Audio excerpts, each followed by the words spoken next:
America doesn't want a privileged aristocracy. Here's how to prevent it.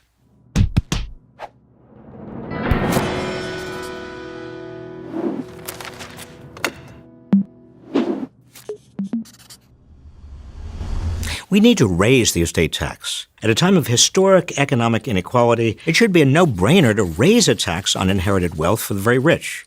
Yet there's a move among some members of Congress to abolish it altogether. Today, the estate tax reaches only the richest 0.2% and applies only to dollars in excess of $10,860,000 for married couples. That means if a couple leaves to their heirs $10,860,001, they now pay the estate tax on $1. The current estate tax rate is 40%, so that would be 40 cents. Yet according to these members of Congress, that is still too much. Abolishing the estate tax would give each of the wealthiest 0.2% of American households an average tax cut of $3 million. And the 318 largest estates would get an average tax cut of $20 million. It would also reduce tax revenues by $269 billion over the next 10 years. The result would be either larger federal deficits or higher taxes on the rest of us to fill the gap.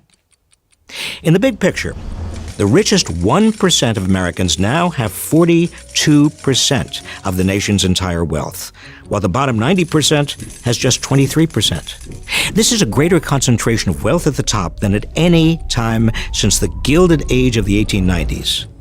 So instead of eliminating the tax on inherited wealth, we should increase it back to the level it was in the late 1990s. The economy did wonderfully well in the late 1990s, by the way. Adjusted for inflation, the estate tax restored to its level in 1998 would today touch estates valued at $1,748,000 per couple. That would yield approximately $448 billion over the next 10 years, way more than enough to finance preschool for all and 2 free years of community college. Our democracy's founding fathers did not want a privileged aristocracy, yet that's the direction we're going in. The tax on inherited wealth is one of the major bulwarks against it. That tax should be increased, not cut.